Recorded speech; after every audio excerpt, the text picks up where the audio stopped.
हम सब कभी ना कभी इस दौर से गुजरे हैं। लाइफ में बहुत डाउन सा फील होता है जब हमें कुछ भी मोटिवेट नहीं करता, हमारा एंथुजियाज्म या कुछ भी कह ले वो खत्म होने लगता है।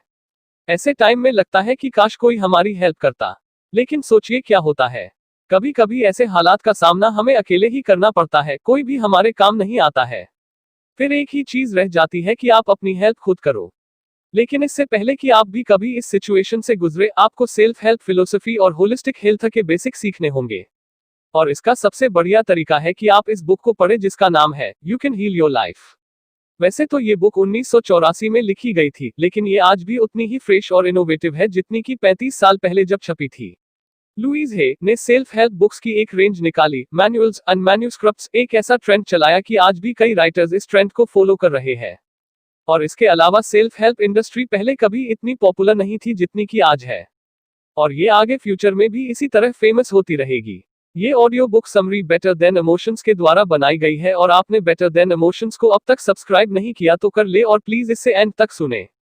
ये सुनकर आप कोई टाइम वेस्ट नहीं कर रहे।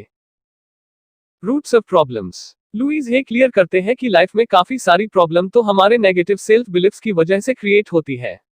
मैं इस लायक नहीं हूं या अच्छी नहीं हूं, इस तरह की सोच। और देखे जाए तो कुछ मेंटल डिजीज वाकई में इस फंडामेंटल बिलीफ की वजह से ही होती है। अब जैसे कि डिप्रेशन की प्रॉब्लम। जैसा सबको पता है कि डिप्रेशन एक सीरियस मेंटल कंडीशन है जो लाइफ के हर एस्पेक्ट को बुरी तरह इफेक्ट कर देता है। Career, social life, hobbies, motivation, सब कुछ इस डिप्रेशन से अफेक्टेड होते हैं। आज यूएसए में 15% पॉपुलेशन किसी ना किसी फॉर्म में डिप्रेशन डिसऑर्डर की शिकार है। मेलंकोलिया मेंटल डिसऑर्डर के लिए एक और टर्म के शिकार लोगों में सेल्फ एम्पैथी और सेल्फ केयर की बड़ी कमी होती है। ऐसे लोग खुद को ही नुकसान पहुंचाते हैं। कई सारी साइकोलॉजिकल स्टडीज में प्रूव हुआ है कि डिप्रेसिव लोग हर फेलर के लिए अपने इनर कैरेक्टरिस्टिक जैसे बीइंग स्टूपिड को रिस्पॉन्सिबल समझते हैं, जबकि सक्सेस पर वो सोचते हैं कि किसी खास वजह से उन्हें सक्सेस मिली है, जैसे कि मैं लकी था कि ये काम हो गया, या फिर ये काम तो बड़ा इजी था। चलो ऐसे बिहेवियर का एक टिपिकल एग्जाम्पल देखते हैं। मार्क, एक मॉडरेट डिप्रेशन का शिकार आदमी, एक एग्जाम की तैयारी कर रहा है। प्रेपरेशन के दौरान उसे अपने रिजल्ट को लेकर बड़ी नर्वसनेस और एंजाइटी होती है, क्योंकि उसमें सेल्फ कॉन्फिडेंस की कमी है, और इसके अलावा उसमें सेल्फ केयर भी कम है। वो पूरा रेस्ट भी नहीं लेता, जो उसकी हालत और भी खराब कर देते हैं। और जब वो फेल हो गया तो उसने खुद से कहा, मुझे तो पहले ही पता था कि मैं फेल हो जाऊंगा। मैं इतना स्टूपिड हूं कि कभी पास हो ही नहीं सकता। दुख की बात तो ये है कि मार्क इस बात में वाकई बिलीव करता है कि वो स्टूपिड है। हालांकि वो बाकी फैक्टर्स एकदम इग्नोर कर देता है, जैसे कि वो एग्जाम की तैयारी के चलते काफी एग्जॉस्टेड था और इस वजह पूरी तरह अपनी स्टडी में फोकस नहीं कर पाया। दूसरे वर्ड्स में बोले तो मार्क अनकॉन्शियसली मानता है कि he is not good enough. लेकिन मार्क अगर थोड़ा रियलिस्टिक होता तो कुछ ऐसा बोलता, ओके, कभी कभी मैं नेगेटिव सोच लेता हूं, लेकिन इसका ये मतलब नहीं कि मैं स्टूपिड हूं या हमेशा गलत हूं। मैं भी सही काम कर सकता हूं। अब ये एक ज्यादा हेल्दी, फंडामेंटल और रियलिस्टिक बिलीव है। From I should and I must to I could. जैसा कि हमने लास्ट चैप्टर में देखा, एक्सट्रीमली नेगेटिव बिलीव्स किसी की भी लाइफ मिजरेबल बना सकते हैं। आप देख सकते हैं कि लोग कुछ ऐसे एक्सक्लेमेशन देते हैं, I have to, I should, I must. इन्हें टिरनी ट्रियो बोलते हैं। अब इमेजिन करो ये सिचुएशन, आप सुबह जल्दी उठकर ये सोचते हैं कि आज मैं सारा दिन क्या करने वाला हूं। और आप खुद से बोलते हैं, आज तो मैं अपनी बुक के लिए 100 पेजेस जरूर लिखूंगा। अब जरा सोचिए आप क्या बोल रहे हैं, क्योंकि ये तो ऑलमोस्ट इम्पॉसिबल है कि कोई एक दिन में इतने पेजेस लिख सके। तो आप लिखना शुरू करते हैं, और जैसे जैसे टाइम निकलता है आपको रियलाइज होता है कि आप अपना गोल पूरा नहीं कर पाए। और शाम होते होते आप कंप्लीटली मिजरेबल फील करने लगते हैं, क्योंकि आपने इतना स्ट्रिक्ट गोल सेट किया था कि आप उसे पूरा ही नहीं कर पाए। तो नेक्स्ट चीज आप क्या करेंगे? आप खुद को ही क्रिटिसाइज करने लगेंगे, मुझसे कुछ नहीं हो पाएगा, मैं इस काबिल ही नहीं हूं कि अपने गोल्स अचीव कर सकूं। इस टाइप की बातें आपके माइंड में आने लगेंगी। लेकिन क्या होता अगर आपने शुरू में ही कोई रियलिस्टिक गोल सेट किया होता तो? चलो माना आप सुबह उठे और आपने बोला, आज मैं उतना करूंगा जितना हो पाएगा, ना ज्यादा ना कम। अब इस तरह का गोल सेट करने से आप टेंशन फ्री होकर अपना काम कर पाएंगे। जितना हुआ तो हुआ, नहीं हुआ तो ना सही। सबसे इंपॉर्टेंट बात कि आपको बेकार में खुद को क्रिटिसाइज नहीं करना पड़ेगा। Beliefs are only a construction, not reality. Human beings को अपने आसपास के माहौल का अच्छे से पता होता है, लेकिन ये अंडरस्टैंडिंग पूरा सही नहीं है। ये परफेक्ट से कहीं ज्यादा दूर है, खासकर जब रोजमर्रा की बात हो, जैसे सोशल रिलेशन और सेल्फ परसेप्शंस। इसीलिए हमें हमेशा केयरफुल रहना चाहिए कि कहीं हम अपनी रिप्रेजेंटेशंस ऑफ द वर्ल्ड को ग्रांटेड ना ले ले। दुनिया में हर चीज बदलती है, यहां तक कि मोस्ट पॉजिटिव बिलीफ्स भी, चाहे आप माने या ना माने। जैसे डिप्रेसिव लोग रोंग है कि वे खुद को बुरा और स्टूपिड समझते हैं, वैसे ही वे लोग भी रोंग है जो मैनिक डिसऑर्डर के शिकार है क्योंकि उन्हें ओवर सेल्फ कॉन्फिडेंस की प्रॉब्लम होती है। एक ही सिक्के के ये साइड्स है। स्पेशली इस टेम्पररी वर्ल्ड में हमें खुद को लेकर बहुत ज्यादा केयरफुल रहने की जरूरत है। इंस्टाग्राम, फेसबुक और बाकी सोशल नेटवर्क्स हमें इस ट्रैप में फंसाने की कोशिश करते हैं और हम और ज्यादा सेल्फ अब्जॉर्ब्ड होते जाते हैं। हम दूसरों से ज्यादा सिर्फ अपने बारे में, अपने फॉलोवर्स और लाइक्स के बारे में सोचने लगते हैं। और प्रॉब्लम वाली बात तो ये है, हम खुद पे ही घमंड करने लगते हैं कि हमारा एक स्ट्रॉन्ग इंस्टाग्राम अकाउंट है और हमारे इतने हजार या लाख फॉलोवर्स है। लेकिन हमें ये नहीं भूलना चाहिए कि इस टाइप का सेल्फ कॉन्फिडेंट फ्रैजाइल होता है, कभी भी टूट सकता है। रियल सेल्फ कॉन्फिडेंस तब आता है जब हम खुद की मिस्टेक्स और कमियां समझते हैं। हमें रियलाइज होता है कि कोई भी परफेक्ट नहीं होता, हम नॉर्मल ह्यूमन बीइंग है, कोई सुपरमैन नहीं। बिलीफ, सेल्फ कॉन्सेप्ट्स और रिप्रेजेंटेशंस अचानक से नहीं आ जाते। उन्हें यंग एज से ही खुद के अंदर कंस्ट्रक्ट करना पड़ता है ताकि हमें बड़े होकर उसे अपनी लाइफ में अप्लाई कर सके। साइकोलॉजिस्ट इस बात को मानते हैं कि यंग एज से ही बच्चों में स्ट्रॉन्ग बिलीफ्स डेवलप होने लगता है। खुद के प्रति और अपने आसपास के माहौल के प्रति जो उनके आइडियाज बनते हैं वो एसेंशियल है। अर्ली चाइल्डहुड में डिसफंक्शनल बिलीफ्स की वजह से ही पर्सनैलिटी डिसऑर्डर जैसी कई सारी मेंटल प्रॉब्लम्स बाद में डेवलप होने लगती है। इसका एक एग्जाम्पल है सारा। जब 15 साल की थी तभी से उसमें बॉर्डरलाइन पर्सनालिटी डिसऑर्डर के सिम्टम्स नजर आने लगे थे। अब ये जाहिर सी बात है कि उसकी ये प्रॉब्लम काफी यंग एज में ही शुरू हो गई होगी। इसके कुछ रीजंस थे। पहला तो ये कि सराह की माँ उसकी बिल्कुल भी देखभाल नहीं कर पाई। उसे जब भी कंसोलेशन या एक सेफ वार्म एनवायरनमेंट की जरूरत हुई तब उसकी माँ ने कभी भी उसे सपोर्ट नहीं किया। कई बार तो उसकी माँ इतनी कोल्ड और डिस्टेंट हो जाती थी कि सारा को डाउट होता था कि वो उसकी सगी माँ है भी या नहीं। इसके अलावा उसके पापा की एब्सेंस से सिचुएशन और खराब होती चली गई। वो शायद ही कभी सराह से मिलते और अगर मिलते भी तो उसकी उतनी केयर नहीं करते थे। हालांकि वो एक अच्छे एक्टर थे लेकिन वो अच्छे पिता बिल्कुल भी नहीं थे।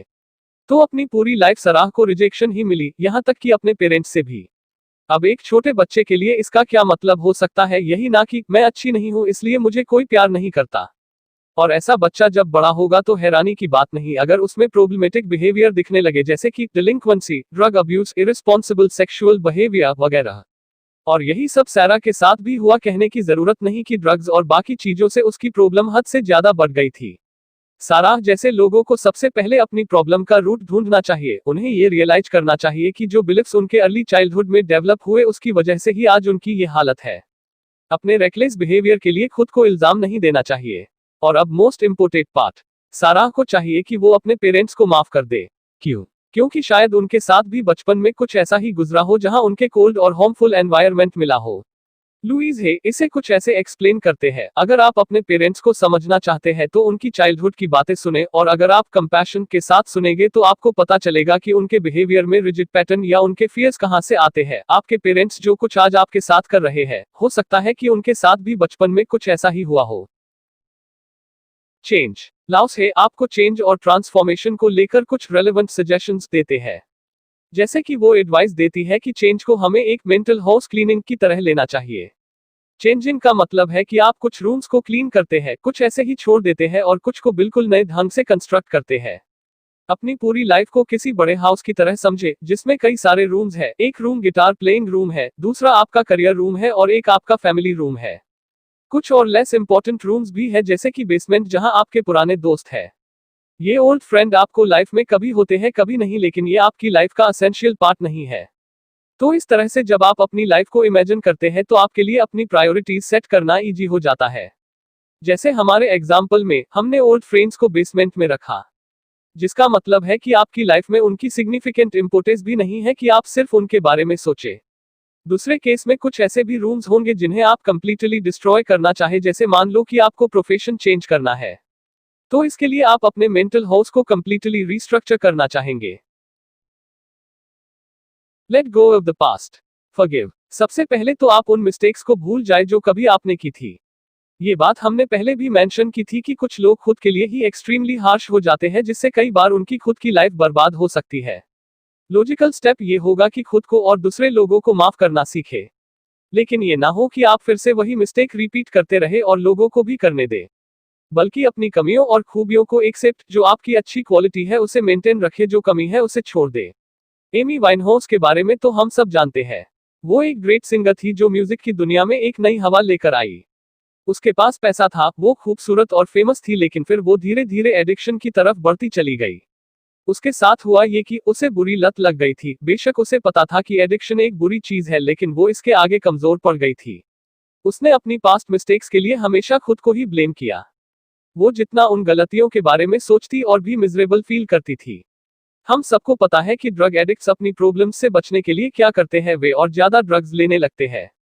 लेकिन एमी का केस एक्सट्रीम था। हर कोई खुद को नशे में इस तरह से नहीं डुबाता। अगर हम अपने पास्ट को एक्सेप्ट नहीं करेंगे तो कभी भी खुद को माफ नहीं कर पाएंगे। अब सेकंड पार्ट, आप दूसरों को माफ करना सीखें, ये बहुत जरूरी है। हालांकि ये किसी के लिए भी इतना आसान नहीं होता, पर हमें करना पड़ता है। इसे एक एग्जाम्पल से समझने की कोशिश करते हैं। हम सबके साथ ये कभी ना कभी तो हुआ ही होगा कि कभी हमारे दोस्त हमें गलत समझ बैठते हैं। अब इसमें लॉजिकल स्टेप ये होगा कि आप एक्सट्रीमली गुस्सा होते और उस फ्रेंड से लड़ पड़ते हैं। और इस बात के चांसेस भी है कि आपकी दोस्ती हमेशा के लिए टूट जाए। इस तरह की कॉम्प्लेक्स सिचुएशंस तब तक रहेगी जब तक कि आप दोनों में से कोई सॉरी ना बोल दे। यहाँ आपको रेशनल साइड में होना चाहिए। जैसे आप कुछ ऐसा बोल सकते हैं, देखो मुझे मालूम है तुम उस दिन गुस्से में थे और मैंने भी ओवररिएक्ट कर दिया था, मैं तुम्हें ब्लेम नहीं करूंगा। आई होप कि तुम मुझे माफ कर दोगे जैसे मैं तुम्हें करता हूँ। आप देख सकते हैं कि माफी मांगना उतना ही जरूरी है जितना कि दूसरों को माफ करना। लोगों को शो कराना जरूरी है कि आप अपनी मिस्टेक एक्सेप्ट कर सकते हैं और उन्हें सुधार भी सकते हैं। Holistic philosophy. लुईस हे एक होलिस्टिक फिलॉसफी के फॉलोअर्स है और इसे पॉइंट ऑफ व्यू से देखें तो हमारी वेल बीइंग मैटर करती है, इसका सिर्फ एक पार्ट नहीं। हम खुद को डिसरिस्पेक्ट करके ये नहीं बोल सकते कि बस मुझे ये और वो चेंज करना है, बाकी सब ठीक है। क्योंकि ऐसे काम नहीं चलेगा। अगर एक चीज चेंज करनी है तो बाकी चीजें भी इस प्रोसेस में अडेप्ट की जाएंगी। पहले पहले ये कॉन्सेप्ट थोड़ा कंफ्यूजिंग लगेगा, इसलिए इसे एक एग्जाम्पल से समझते हैं। मान लो आपको एक बिल्डिंग मॉडिफिकेशन चाहिए, जैसे कि एक और फ्लो ऐड करना है, तो आप ऐसा नहीं कर सकते कि ऊपर से बस एक फ्लो ऐड कर दिया और बाकी पहले जैसा रहा। आपको पहले बिल्डिंग की फाउंडेशन कितनी स्ट्रॉन्ग है ये चेक करना होगा ताकि एक और फ्लो का वेट सपोर्ट कर सके। इसके अलावा आपको नए फ्लो तक पहुंचने के लिए एलिवेटर या सीढ़ियां लगवानी होंगी और फिर उस फ्लो के लिए भी नया एयर कंडीशनर, हीटिंग सिस्टम वगैरह खरीदना होगा। तो देखा आपने कि एक सिंपल चेंज करने के लिए बाकी चीजों में भी चेंज लाना पड़ता है। सेम यही हमारी लाइफ के साथ भी है। जैसे मान लो आप जॉब चेंज करना चाहते हो। अब ये बताने की जरूरत नहीं कि ये आपकी लाइफ का बड़ा चेंज होगा, लेकिन कई बार हमें पता ही नहीं चलता कि ये क्रूशियल भी हो सकता है। नॉर्मली हम अपनी बाकी लाइफ में चेंज लाए बिना एक न्यू जॉब ढूंढना शुरू कर देते हैं। लेकिन ये तरीका इफेक्टिव नहीं, क्या पता नई जॉब ज्यादा मुश्किल हो और वर्किंग आवर्स भी ज्यादा हो। अगर ऐसा हुआ तो आपको अपनी पूरी की पूरी लाइफस्टाइल चेंज करनी पड़ेगी, आपकी सोशल लाइफ सफर करेगी, दोस्तों के लिए आपके पास टाइम नहीं होगा, वगैरह वगैरह। लुईस हे हमें बहुत से तरीके बताते हैं जिनसे हम अपनी होलिस्टिक हेल्थ इंप्रूव कर सकते हैं। कॉम्प्लेक्स लोगों के लिए ऐसी कई एक्सरसाइजेस है। सबसे पहले तो आपको अपनी बॉडी का ख्याल रखना है, हेल्थी खाए। एंशिएंट रोमन्स का मानना था कि मेंसना इन कॉर्पोरे सनो, जिसका मतलब है कि अ healthy mind in a healthy body. इसके अलावा भी कई तरीकों से होलिस्टिक हेल्थ इंप्रूव की जा सकती है, जैसे कि नमाज और मेडिटेशन। वैसे ये दोनों कंप्लीटली डिफरेंट चीजें लगती है, लेकिन दोनों एक ही सिक्के के दो साइड्स है। ये दोनों ही मेंटल एक्सरसाइज ना सिर्फ आपको पीस ऑफ माइंड अचीव करने में हेल्प करती है, बल्कि आपको एनर्जी और मोटिवेशन दोनों देती है, जिससे आप कोई भी न्यू चैलेंज फेस कर सकते हैं। इमेजिनेशन और विजुअलाइजेशन दो ऐसी इंटरेस्टिंग टेक्निक्स जो आपकी ओवरऑल हीलिंग में हेल्प करती है और हेल्थ को भी इंप्रूव करती है। कॉग्निटिव बिहेवियरल थेरेपी में कई तरह की विजुअलाइजेशन टेक्निक्स यूज की जाती है, जैसे कि पॉजिटिव, रेशनल और इमोशनल विजुअलाइजेशन टेक्निक्स। हम एक एग्जाम्पल से बताते हैं कि ये एक्सरसाइज कैसे की जाती है। स्टीफन 20 साल का एक लड़का है जिसकी लाइफ में बहुत सी प्रॉब्लम्स है, लेकिन उसकी मोस्ट सीरियस प्रॉब्लम है सोशल एंजाइटी। लोगों से इंटरैक्ट करते हुए वो बहुत ज्यादा टेंस हो जाता है, जिससे वो ठीक से बात नहीं कर पाता है। तो इसके लिए उसने पॉजिटिव विजुअलाइजेशन टेक्निक को यूज किया। सबसे पहले तो उसने अपनी कोर ऑफ द प्रॉब्लम यानी type of extreme negative belief को आइडेंटिफाइड किया, जो उसके माइंड में बैठ गया था कि मैं अच्छा नहीं हूं, लोग मुझे देखकर जज करेंगे। अब उसने ये इमेजिन किया कि अगर उसके अंदर पॉजिटिव सेल्फ बिलीफ होता तो फिर उसका बिहेव कैसा होता। मैं एक कॉम्प्लेक्स ह्यूमन बीइंग हूं जिसके अंदर कुछ कमियां भी है और खूबी भी। लोग मेरी वीकनेसेस नोटिस करेंगे, लेकिन इसका मतलब ये नहीं कि मैं बुरा हूं। स्टीफन ने रियलाइज किया कि उसके लिए इस टाइप का सेल्फ कॉन्सेप्ट ज्यादा बेटर रहेगा। अगर वो अपना फंडामेंटल सेल्फ रिप्रेजेंटेशन चेंज करेगा तो उसकी सोशल एंजाइटी भी खत्म हो जाएगी। इस बुक के ऑथर एक अच्छी सी एक्सरसाइज बताते हैं। खुद को ढीला छोड़ दो, एक डीप ब्रीथ लो और एक्सहेल करते अपनी सारी टेंशन भी बाहर निकाल दो। अपने पूरी बॉडी को रिलैक्स करने दो। पढ़ते टाइम आपके माइंड में कोई टेंशन नहीं होनी चाहिए। अपने गले, जीभ और शोल्डर्स मसल्स ढीले छोड़ो। आप कोई बुक तभी होल्ड कर पाएंगे जब आपके हैंड्स और आर्म्स रिलैक्स हो। अपने बैक, बॉडी, प्राइवेट पार्ट और एब्डोमेन को रिलैक्स करो। आराम से ब्रीथ इन करते हुए अपने लेग्स और फीट को भी ढीला छोड़ दो। ये सुनने से पहले और उसके बाद जब आपने रिलैक्स होना स्टार्ट किया तो क्या कोई चेंज फील किया आपने? नोटिस करो कि आप कितना होल्ड कर सकते हो। अगर आप ये बॉडी के साथ कर सकते हो तो माइंड के साथ भी कर सकते हो। इस रिलैक्स और कंफर्टेबल पोजीशन में खुद से, मैं रिलैक्स हो रहा हूँ, आई एम टेंशन फ्री, मेरा सारा डर दूर हो रहा है, सारी ओल्ड लिमिटेशंस दूर हो रही है, मुझे आराम और सुकून फील हो रहा है। ये एक्सरसाइज 2 या 3 बार करें और लेट्स गो के एहसास को फील करो। Body and mind. Last chapter में हमने बॉडी और माइंड के बीच का कनेक्शन एनालाइज करना स्टार्ट किया। हमने देखा कि ये दोनों आपस में लिंक्ड है। जैसे डिजीजेस, पेन और हेडेक्स हमारे माइंड को भी इफेक्ट करती है, वैसे ही एंजाइटी, फ्रस्ट्रेशन और साइकोलॉजिकल पेन भी हमारी बॉडी को अफेक्ट करता है। इसीलिए लाइफ के इन दोनों एस्पेक्ट्स को देखना चाहिए। आजकल बहुत से लोग बॉडी बनाने के लिए जिम जाने लगे हैं। Healthy organic food industry Bloom कर रही है। ये सब अच्छी चीजें हैं, लेकिन अगर आपने अपनी मेंटल हेल्थ का ख्याल नहीं रखा तो सिर्फ बॉडी हेल्थी रखने से काम नहीं चलेगा। ये बात बहुत पहले ही साइंटिस्ट्स ने नोट कर ली थी कि कुछ बीमारियां साइकोलॉजिकल प्रॉब्लम्स की वजह से भी होती है। एक टाइप का एस्मा और कई सारी स्किन कंडीशन जैसे सोरायसिस या सबोरिया और कई तरह की कार्डियोवेस्कुलर डिजीज साइकोसोमैटिक इलनेसेस के अंडर आती है। इसके अलावा हमारे डाइजेस्टिव सिस्टम में भी एक तरह की डिस्टर्बेंस आ जाती है जिसे क्रंच सिंड्रोम बोलते हैं। Focus on positive things. Louise Hay advise करते हैं कि हमेशा पॉजिटिव चीजों पर फोकस करें, इससे आप हाई स्पिरिट में रहेंगे और एक ऑप्टिमिज्म आपके अंदर बना रहेगा। बेशक कहना आसान है लेकिन करना मुश्किल, लेकिन फिर भी आपको कोशिश तो करनी पड़ेगी। यहाँ लुईस आपको कुछ एक्सरसाइजेस और टिप्स बता रहे हैं जो रियली हेल्पफुल है। जैसे कि जब आप खुद से बात करें तो हमेशा प्रेजेंट टेंस यूज करके बात करें, जैसे कि मैं हार्ड वर्किंग और एम्बिशियस पर्सन हूँ। ये एक्सरसाइज आपको प्रेजेंट मोमेंट में हेल्प करेगी। हमारे भले के लिए हमें आज में खुश रहना सीखना होगा। आज की मॉडर्न सोसाइटी के लोग एक फास्ट लाइफस्टाइल जी रहे हैं। उनके लिए जीने का मतलब है एक सुपरफिशियली इंटरेस्टिंग और हैपनिंग चीजों से भरी हुई लाइफ। अक्सर ऐसे लोग नोटिस तक नहीं करते कि उनके साथ क्या हो रहा है। हर चीज इतनी फास्ट हो रही है कि किसी एक चीज पर फोकस करना मुश्किल है। अब सुजैन को ही लो, वो एक हाईली सक्सेसफुल 30 साल की बिजनेस वुमन है। रोज सुबह उठते ही उसकी भागदौड़ स्टार्ट हो जाती है। काम पर जाने की जल्दी में वो आराम से बैठकर नाश्ता तक नहीं कर पाती, जो हाथ लगा खा लेती है। फिर थोड़ी देर भी अगर वो ऑफलाइन रहे तो उसके पास ईमेल्स का ढेर लग जाता है जिनका रिप्लाई उसे देना होता है। वो जल्दी जल्दी ऑफिस भागती है जहां उसे एक साथ कितने ही टास्क करने होते हैं। उसके पास इतना काम होता है कि अक्सर वो देर तक ऑफिस में रहती है, जिसकी वजह से उसकी अपनी कोई प्राइवेट लाइफ नहीं है।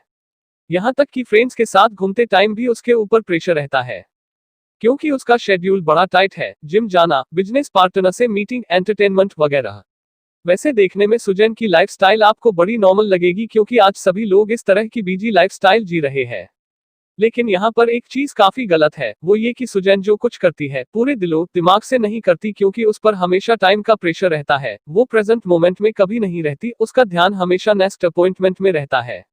यही रीजन है कि लुईस हे आपको प्रेजेंट टेंस ज्यादा यूज करने की एडवाइस देते हैं। ये आपको प्रेजेंट मोमेंट में हेल्प करेगा, जिससे आप अपना हर पल खुलकर जी सकेंगे। या जैसे लॉयसे हे कहते हैं, याद रखें आप खुद को सालों से क्रिटिसाइजिंग करते आ रहे हैं, लेकिन इससे कुछ फायदा नहीं हुआ। खुद को अप्रूव करना सीखो और फिर देखो क्या होता है। हीलिंग का प्रोसेस लंबा और काफी मुश्किलों से भरा हो सकता है, लेकिन इसे किया जा सकता है। अपनी हार्ड वर्क और परसिवियरेंस से आप अपने गोल्स, अपनी हैप्पीनेस अचीव कर सकते हैं। ये बात समझना मोस्ट इंपॉर्टेंट है कि फेलियर्स और हार्ड टाइम्स हर किसी की लाइफ में आते हैं, इन्हें आप कंट्रोल नहीं कर सकते। यहीं पर हमारी पॉजिटिव थिंकिंग काम आती है। नेगेटिव बातों पर फोकस मत करो, बल्कि फ्यूचर की पॉजिटिव चीजों को देखो। और अब हम आपको you can heal your life का मोस्ट इंपोर्टेंट एस्पेक्ट बताएंगे। 1. Peoples problems are caused by dysfunctional believe. Louise Hay इस बात को क्लियर करते हैं कि हमारी लाइफ की ज्यादातर प्रॉब्लम के पीछे हमारा नेगेटिव सेल्फ बिलीव है। खुद को ये बोलते रहना कि I am not good enough अच्छी बात नहीं है। और कुछ मेंटल डिजीज इसी फंडामेंटल बिलीफ की वजह से पैदा होती है, जैसे कि depression. 2. Replace expressions like I could या आई माइट के बजाय बोले आई हैव टू या I must. Apologetic self expectation हमारे अंदर नेगेटिव इमोशंस पैदा करते हैं। 3. Believe are only a construction, not reality. हम इंसानों में अपने आसपास के माहौल की अच्छी अंडरस्टैंडिंग होती है, लेकिन ये अंडरस्टैंडिंग परफेक्ट नहीं है बल्कि परफेक्शन से काफी दूर है, स्पेशली बात जब डेली लाइफ, सोशल रिलेशंस या सेल्फ परसेप्शन की हो। 4. चेंज। खुद को ट्रांसफॉर्म करने और लाइफ चेंज लाने के लिए लाओस हे कुछ रेलिवेट सजेशन देते हैं, जैसे कि वो बोलते चेंज को आप किसी मेंटल हाउस क्लीनिंग की तरह समझो, जैसे कि आपने कुछ रूम्स क्लीन किए, कुछ छोड़ दिए और कुछ कंप्लीटली रिस्ट्रक्चर किए। 5. Forgive yourself. सबसे पहले तो खुद को अपनी पास्ट की गलतियों के लिए माफ करना सीखो। हमने ये पहले भी मेंशन किया है कि कुछ लोग खुद को कभी माफ नहीं कर पाते हैं। ऐसे लोग अपने लिए एक्सट्रीमली हार्श हो जाते हैं और खुद की ही लाइफ बर्बाद कर लेते हैं। 6. Holistic philosophy. लोस हे एक सोसाइटी के फॉलोवर है जिसे होलिस्टिक फिलॉसफी के नाम से जाना जाता है। इस सोसाइटी के पॉइंट ऑफ व्यू से हमारी पूरी पर्सनैलिटी मैटर करती है, ना कि इसके कुछ पार्ट्स। हम खुद को डिसरिस्पेक्ट करके ये नहीं बोल सकते कि बस मुझे ये और वो चेंज करना है, बाकी सब ठीक है, क्योंकि ऐसे काम नहीं चलेगा। अगर एक चीज चेंज करनी है तो बाकी चीजें भी इस प्रोसेस में अडेप्ट की जाएंगी। फाइनली, अगर आप इस समरी के एंड तक पहुंच गए हैं तो कॉन्ग्रेचुलेशन। बहुत ही कम लोग होते हैं जो नॉलेज के ऊपर टाइम इन्वेस्ट करते हैं, वरना आप कहीं और भी तो टाइम वेस्ट कर सकते थे। एनीवे, समरी अच्छी लगी तो इसे लाइक जरूर करें, दोस्तों और फैमिली के साथ शेयर भी करें। हो सकता है वे किसी मेंटल डिसऑर्डर में हो और अब तक आपने बेटर देन इमोशंस को सब्सक्राइब नहीं किया तो कर ले। हम आपके लिए सेल्फ हेल्प ऑडियो बुक और ऑडियो बुक समरी आप तक पहुंचाते हैं। सब्सक्राइब करने के लिए नीचे लाल सब्सक्राइब बटन को प्रेस करें। जय हिंद।